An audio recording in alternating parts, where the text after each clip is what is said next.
சென்னையை சேர்ந்த ருக்மணி என்பவர் கடந்த 2023ஆம் ஆண்டு தனது வீட்டில் மின்கட்டணம் அதிகமாக வந்ததைக் கண்டு அதிர்ச்சியடைந்தார். தவறான கணக்கீடு நடந்திருக்கலாம் என சந்தேகப்பட்ட அவர் சம்பந்தப்பட்ட உதவி மின் பொறியாளரிடம் புகார் அளித்தார். மின்வாரிய அதிகாரிகள் இதனை பரிசோதித்து மின் மீட்டர் சரியாக செயல்படுவதாகவும் கணக்கீட்டில் எந்த தவறும் இல்லை என்றும் கூறினார். ஆனால் அடுத்த இருமுறையும் மின்கட்டண உயர்வில் எந்த மாற்றமும் இல்லாமல் இருந்ததால் எங்கோ தவறு இருக்கலாம் என சந்தேகப்பட்ட ருக்மணி குறைதீர் மையத்தை நாடினார். இதையடுத்து அவரது மின் மீட்டரை பரிசோதனைக்கு அனுப்பினர்.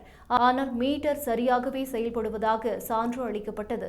இதனால் மேலும் குழம்பிய ருக்மணி மின் வயர்கள், இணைப்புகள் உள்ளிட்டவை சரியாக உள்ளதா என தனிப்பட்ட முறையில் சோதனை செய்தார்.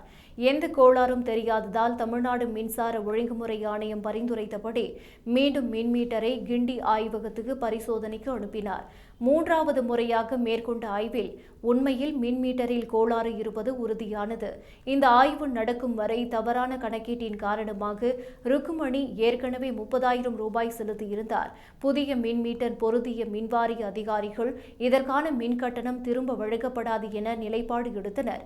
இதனால் குறைதீர் மையத்தில் புகார் அளித்த ருக்மணி தனது நீண்ட போராட்டத்துக்கு பிறகு 30,000 ரூபாய் இழப்பீட்டை தமிழ்நாடு மின் பகிர்மான கழகத்திடம் இருந்து பெற்றுள்ளார்.